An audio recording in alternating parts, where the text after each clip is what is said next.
여러분 삶에 성령님의 강건한 말씀이 능력이 함께하기를 간절히 바라고 또 기도합니다. 함께 볼 말씀은 사사기 3장 10절하고 31절 말씀 보도록 하겠습니다. 두 절 말씀 보겠는데요. 사사기 3장 10절하고 31절 말씀 같이 보겠습니다. 같이 볼게요. 둘, 셋. 여호와의 영이 그에게 임하셨으므로 그가 이스라엘의 사사가 되어 나가서 싸울 때에 여호와께서 메소보다미아 왕 구산 리사다임을 그의 손에 넘겨 주심에 운니엘의 손이 구산 리다사다임을 이기니라. 31절 말씀. 둘, 셋. 에우투에는 아나세 아들 삼갈이 있어 소몬은 막대기로 블레셋 사람 600명을 죽였고 그도 이스라엘을 구원하였더라. 아멘. 제가 이제 주일 설교회 강단에 서지 못하게 되어서 이렇게 고민하다가 사사기 말씀은 계속 전달하고 가야겠다라는 생각이 들어서 수요일 날 요한복음 하지 않고 사사기 말씀으로 강해를 이어가도록 하겠습니다. 생각해 보니까 사사기를 다루는 것이 요한복음보다도 좀 더 세밀하게 다룰 수 있는 그 시간이 되더라고요. 제가 남은 시간을 좀 계수해 보니까 그럴 것 같아요. 그래서 사사기 말씀으로 수요일 날은 말씀을 전하도록 하겠습니다. 지난번까지 몇 개월에 걸쳐서 한 4차례 사사기 말씀을 전했었는데요. 그때 강해 때까지는 사사기의 배경을 다루었는데 그 내용들은 이미 사사기의 전반적인 내용은 다 총체적으로 다룬 것입니다. 그래서 4번 정도 사사기 말씀을 강의한 걸 가지고 사사기 말씀의 각 사사들을 12명의 사사를 살펴보면 하나님의 말씀이 이렇게 좀 정리가 되는 것인데요. 이제는 본격적으로 사사들의 역사와 사사기에 나타난 이스라엘에 일어난 사건들을 통해서 세부적인 내용들을 좀 디테일하게 다루고자 합니다. 그 첫 시간으로 우리가 함께 여러분에게 드리고 싶은 말씀은 뭐냐면 누가 사사가 되는가? 그러니까 사사는 오직 하나님 한 분이신데 누가 하나님의 도구가 되어서 이스라엘을 구원하는가라는 내용을 살펴보도록 하겠습니다. 사사, 하나님께 쓰임받는 사람이죠. 하나님의 도구, 하나님의 일을 하는데 필요한 사람이라는 거죠. 그러면 하나님의 도구가 되는, 하나님의 필요한 사람이 되는 거에 대해서 어떠한 능력이 필요할까라는 질문은 우리들에게 항상 있는 질문이죠. 많이 하는 질문입니다. 누구나가 어떤 환경에서든지 교회 공동체든 아니면 세상에서 살아가든 직장에서 삶이든 인간관계든 하나님께 쓰임받고 싶은 마음은 항상 있어요. 모두가 다 하나님께 쓰임받고 싶어 하죠. 그래서 하나님으로 쓰임받기 위해서는 어떠한 능력이 필요할까, 어떠한 자격이 필요할까라는 마음은 상당히 많은 관심사 중에 하나입니다. 또한 내가 직장을 운영한다거나 어떤 공동체를 운영할 때에 누군가와 함께할 사람을 이렇게 뽑고 싶을 때, 함께하고 싶은 사람을 채용하고 싶을 때 하나님께 쓰임받는 자를 채용하고 싶은 마음은 굴뚝 같은 마음이 있죠. 인사가 만사라는 말이 있습니다. 이 말은 사회에서 이중의 의미로 사용합니다. 인사가 만사라고 해서 이렇게 인사하는 것, 인사만 잘해도 일이 잘잘 풀린다라고 쓰이기도 하고요. 진정한 의미는 사람을 잘 선택하고 사람을 적재적소에 잘 배치하는 것이 모든 일의 기본이다. 모든 일이 잘 된다라고 말하곤 합니다. 하지만 이것이 그렇게 쉬운 일은 아니죠. 인사가 만사긴 하지만 쉬운 일은 아니에요. 그래서 우리는 사람에 대해서 늘 고민하고 사람을 살펴보곤 합니다. 그래서 오늘 하나님께 쓰임받는 사람은 누구일까라는 의견을 물어본다면 많은 분들이 많은 의견이 있을 거예요. 하지만 성경적으로 봤을 때에 많은 의견이 있어서는 안 됩니다. 여러 가지 생각할 겁니다. 어떤 사람은 어떤 능력, 어떤 사람은 어떤 모습, 어떤 배경, 여러 가지 생각하겠지만 오직 우리의 인사의 만사다라는 거에 질문에 대한 답은 한 가지가 돼야 되는 거예요. 단 한 가지. 바로 오늘 제목인 여호와의 영이 임한 사람입니다.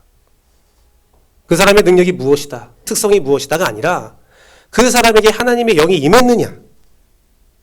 이것이 가장 중요한 거예요. 다른 조건은 필요 없어요. 오직 그 한 가지 조건이 필요한 거예요.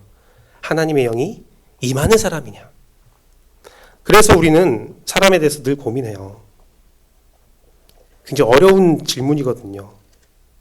하나님의 영이, 여호와의 영이 임한 사람이 하나님께 쓰임받는다라는 말은 그 정답을 찾은 사람에게는 굉장히 긍정적인 말일 수도 있겠지만 굉장히 부정적인 답일 수도 있기 때문입니다.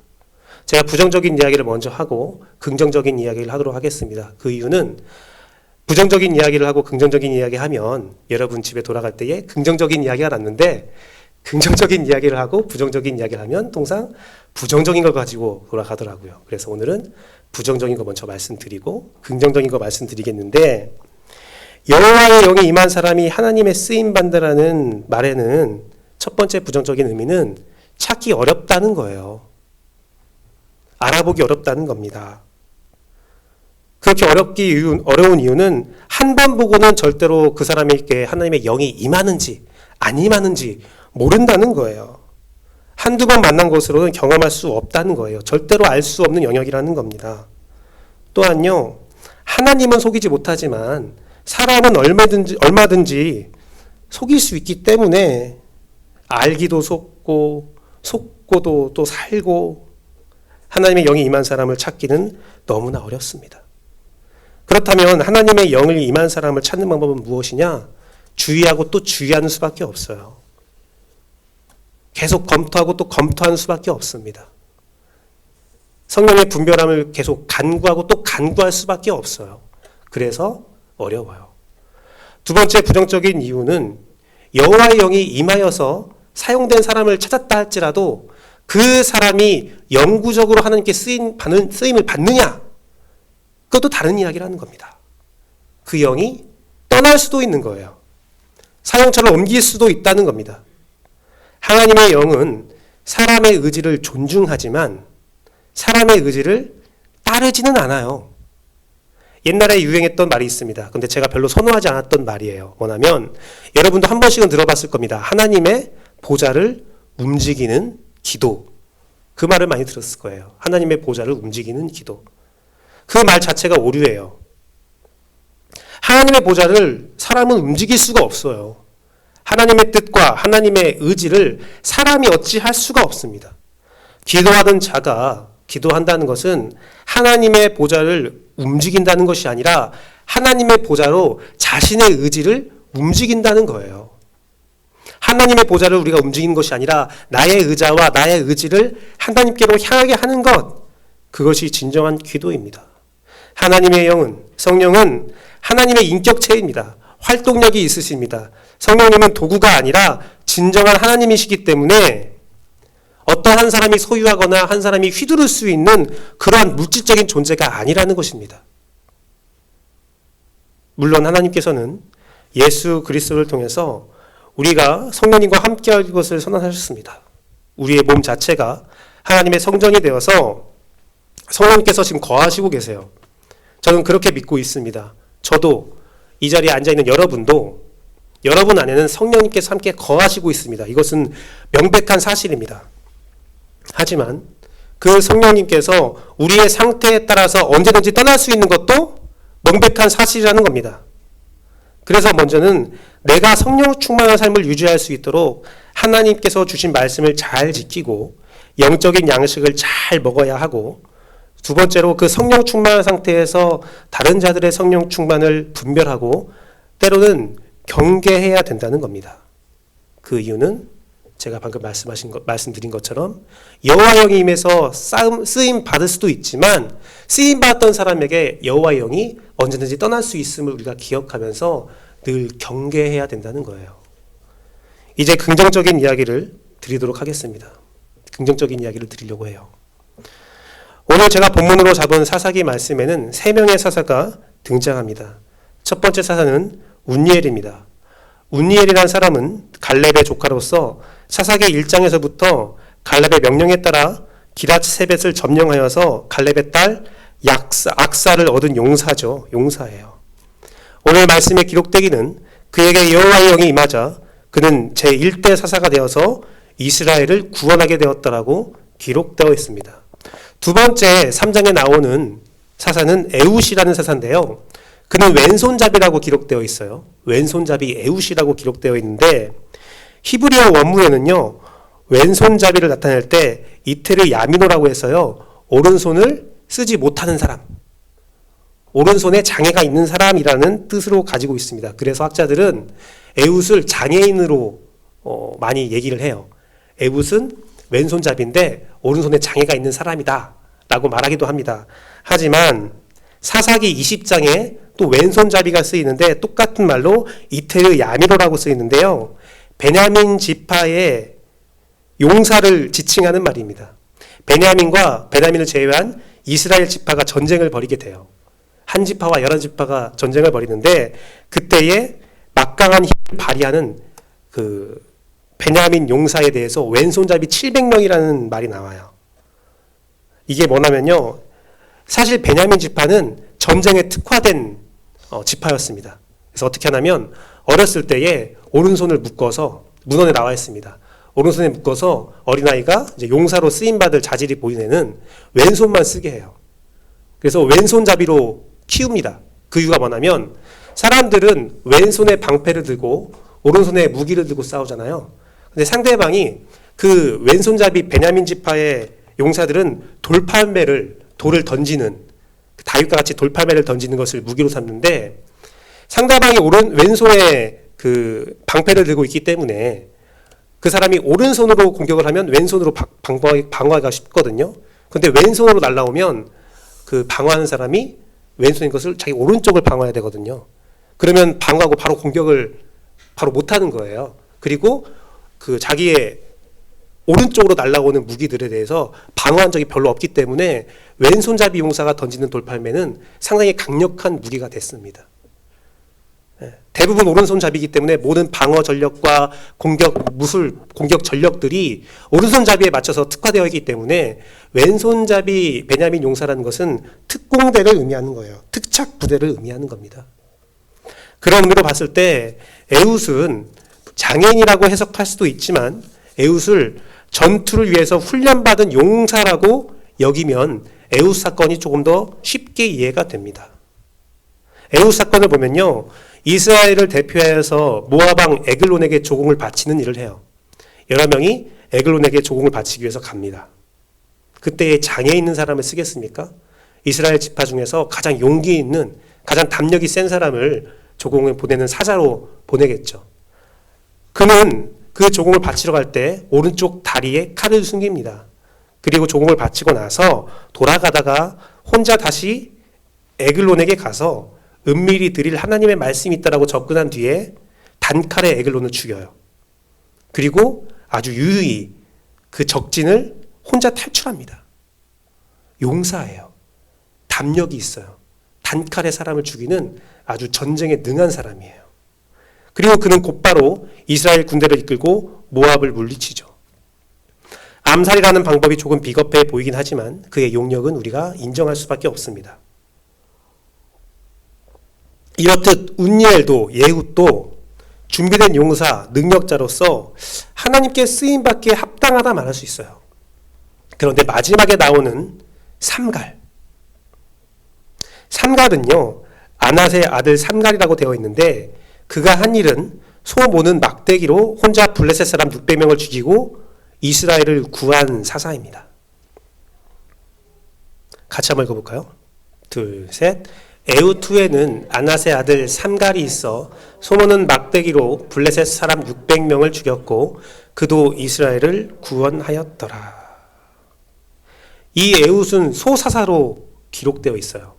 분류할 때 대사사, 소사사, 그러니까 큰 사사, 작은 사사 하는데 작은 사사들은 적힌 게 별로 없어서 뭐 힘이 약하다 그런 내용이 아니라 적힌 게 별로 없어서 소사사로 분류된 사람인데 여호와 하나님은 운니엘이나 에훗이나 삼갈이나 모두 똑같게 평가를 하고 있음을 우리는 주목해 봐야 합니다.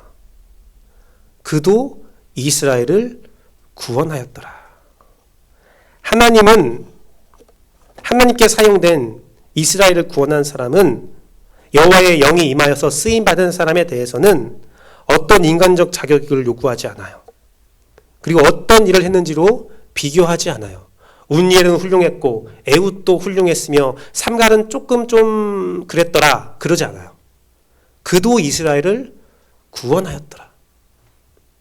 어렸을 때부터 명문 가문에서 전쟁을 수행하면서 훌륭한 영적 업적을 남긴 운니엘이나 어렸을 때부터 용사로 쓰임 받아서 사용되어서 그 재능을 맘껏 발휘하여서 모압을 물리친 에훗이나 누구도 따르지 않아서 왜 따르지 않았는지 모르겠어요. 삼갈이 왜 혼자 싸웠는지 모르겠어요. 또 무기 변모치 않는 무기도 없습니다. 운니엘은 군대 장관으로서 싸웠고 에훗은 자기의 예리한 검이 있었고 삼갈은 그냥 소모는 막대기가 있었어요.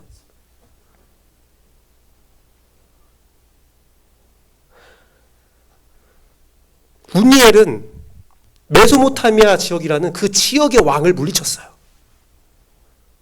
에훗도 모압이라는 한 나라의 족장을 물리쳤어요. 삼갈은 블레셋 사람 600명을 죽였어요. 정적을 보면 야, 운니엘은 군대 장관, 에훗은 소대장, 삼갈은 뭐 분대장쯤 되나? 용사인가? 그런데 하나님은 그도 이스라엘을 구원하였더라. 다 똑같아요. 그들은 다 달랐습니다. 살아온 과정도, 부름받은 과정도, 사용되는 과정도, 이후의 삶도 다 달랐어요. 사사들 12명을 보면 다 달라요. 다 다른 삶을 살아요. 하지만 오직 한 가지 동일한 점은 여호와의 영이 임하여 사용되었다는 겁니다. 어떻게요? 이스라엘을 구하는 데 사용됐다는 거예요. 하나님은 여호와의 영을 임하게 하셔서, 성령을 임하게 하셔서 이스라엘을 구하게 하는데 사사들을 다른 걸로 평가하지 않았어요. 다른 걸로 조건을 내세우지 않았습니다. 이 모습을 가장 잘 표현한 사사는 누구냐면요, 삼손이에요. 삼손은요, 여호와의 영이 임했다가도 떠났다가도 다시 임했다가도 떠났다가도 하는 사람입니다. 아주 강한 모습으로 엄청난 활약을 했지만 그는 초라한 모습으로 장님이 되어서 적군의 맷돌을 돌리며 욕을 먹는, 놀림당하는 일을 경험하기도 했습니다. 근데 놀라운 것은요, 그에게 여호와의 영이 임하자 어떤 일이 벌어졌냐면 그가 마지막 순간에 여호와의 영이 임하자 순간 죽인 블레셋 사람의 수가 생전에 죽인 사람보다 많았다고 성경에 기록되어 있어요. 같이 읽어볼게요. 둘, 셋. 삼손이 이르되 블레셋 사람과 함께 죽기를 원하노라 하고 힘을 다하여 몸을 굽힘에 그 집이 못 무너져 그 안에 있는 모든 방백들과 온 백성에게 덮이니 삼손이 죽을 때에 죽인 자가 살았을 때에 죽인 자보다 더욱 많았더라.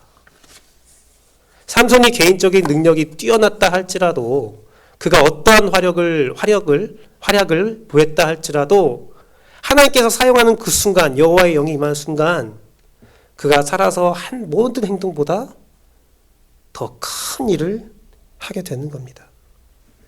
사랑하고 존경하는 성도 여러분, 제가 존경하는 침례신학대학교의 대학원의 원로 교수이자 제 스승이신 엄원식 교수님이 원초적인 기독교라는 논문을 쓰셨어요. 그런데 그것은 발표가 되지 않고 인터넷에 이렇게 올려져 있었거든요. 제가 그 자료를 다운받아서 탐독을 했던 적이 있습니다. 제가 엄원식 교수님을 정말 존경하거든요.